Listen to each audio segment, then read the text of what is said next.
এখানে কোনো জুলাই যোদ্ধা সঠিক কোনো জুলাই অভ্যুত্থানের সাথে জড়িত কোনো আমার মনে হয় কোনো সংগঠন অথবা কোনো ব্যক্তি জড়িত থাকতে পারে না। এখানে জুলাই যোদ্ধাদের নামে কিছু সংখ্যক ছাত্র নামধারী, সেটা ইন্টারভিউতে আমি দেখেছি, কিছু সংখ্যক উচ্ছৃঙ্খল লোক ঢুকেছে, সেটা ফ্যাসিস্ট সরকারের ফ্যাসিস্ট বাহিনী বলে আমি মনে করি।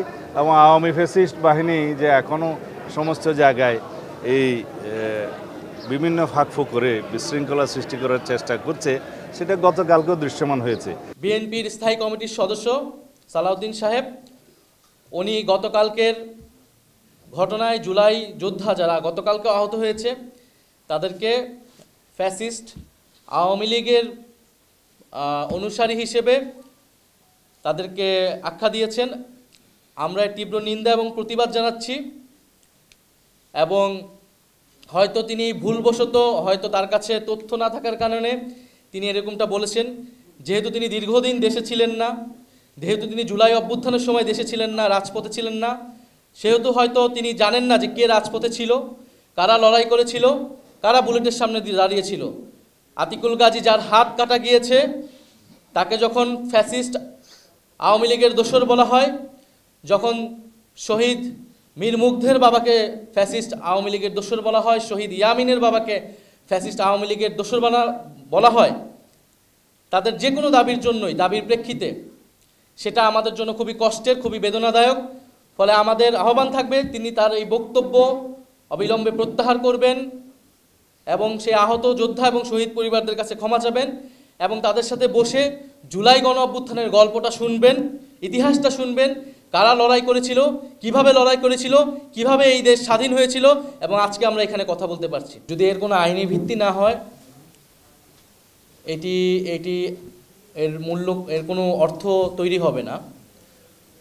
ফলে আমরা এই আনুষ্ঠানিকতায় অংশ নেইনি। এবং যদি এর আইনি ভিত্তি তৈরি না হয়, এটার কেবল আনুষ্ঠানিকতাও থাকবে না, এটি একটি গণপ্রতারণা এবং জাতির সাথে একটি প্রহসন হবে। আমরা বাংলাদেশের ইতিহাস থেকে এই অভিজ্ঞতা আমরা দেখেছি। 90-এর গণ অভ্যুত্থানের পরেও 3 দলের জোটের যে রূপরেখা আপনাদের মনে আছে, সেই রাজনৈতিক সমঝোতা কিন্তু রক্ষা করা হয়নি। ফলে ফ্যাসিবাদ বিরোধী লড়াইয়ে যেই দলগুলো আমাদের সাথে ছিলেন, এটা তাদের প্রতি বিশ্বাস অবিশ্বাসের প্রশ্ন নয়, বরং একটি সংবিধানের মতো এত গুরুত্বপূর্ণ বিষয় আমরা যদি পরিবর্তন করতে চাই, তার অবশ্যই একটি আইনি ভিত্তি প্রয়োজন।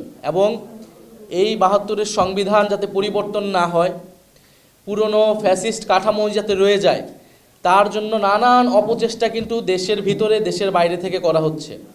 কারণ বিগত ফ্যাসিস্ট কাঠামোর সুবিধাভোগী রয়েছে নানান জায়গায়, ফলে তাদের জায়গা থেকে সেই চাপটা অবশ্যই আছে। এবং আমরা মনে করি যে কিছু কিছু রাজনৈতিক দলও আপোষ করেছে বা সেই ফ্যাসিস্ট কাঠামোটাকে টিকিয়ে রাখতে, অক্ষুণ্ণ রাখতে চেষ্টা করেছে নানাভাবে। কিন্তু জাতীয় নাগরিক পার্টি এবং আরও কিছু রাজনৈতিক দল এবং অভ্যুত্থানে অংশ নেওয়া ছাত্র জনতার চাপেই কিন্তু সরকার এই কমিশন গঠন, ঐক্যমত কমিশন গঠন, সংস্কার প্রক্রিয়া নিয়ে আলোচনা এবং জুলাই সনদ পর্যন্ত এতদূর এসেছে। ফলে আমরা মনে করি এটি আমরা 90-এর পুনরাবৃত্তি বাংলাদেশে দেখতে চাই না। জুলাই গণ অভ্যুত্থানের সময়ে আমাদের এই উপলব্ধি ছিল যে আমাদের লড়াইটা শেখ হাসিনা এবং আওয়ামী লীগের বিরুদ্ধে নয়, কেবল একটা ফ্যাসিবাদী ব্যবস্থার বিরুদ্ধে। ফলে রাজনৈতিক নেতৃত্ব পরিবর্তন হলেই বাংলাদেশের গণতান্ত্রিক সমস্যার সমাধান হবে না, বরং এর সংস্কারের মধ্য দিয়ে যেতে হবে। দ্বিতীয়ত হচ্ছে 90-এর গণ অভ্যুত্থানের পরে এই গণ অভ্যুত্থানের সাথে যেভাবে প্রতারণা করা হয়েছিল, গণ অভ্যুত্থানকে, জনগণের আকাঙ্ক্ষাকে যেভাবে জাতীয় নেতারা এবং সেই সময় রাজনৈতিক দলগুলো পকেটবন্দি করেছিল, আমরা এবার সেটা হতে দিব না। এটা গণ অভ্যুত্থানের সময় আমাদের এই উপলব্ধি ছিল, সেই উপলব্ধি থেকেই কিন্তু আমরা বারবার এই কথাগুলো বলে আসছি এবং আমাদেরকে আলাদা রাজনৈতিক দল গঠন করার প্রয়োজন হয়েছে। ফলে সরকার এটার আইনি ভিত্তি দেয়নি বা অন্য দলগুলো অনেকে বলেছে, অনেকে বলে নাই, তারা স্বাক্ষর করেছে, এটা নিয়ে আমাদের কোনো আপত্তি নেই। সেটা আনুষ্ঠানিকতা তারা করেছে তাদের বিবেচনায়। কিন্তু আমরা বলছি এখন এটার আইনি ভিত্তি দিতে হবে।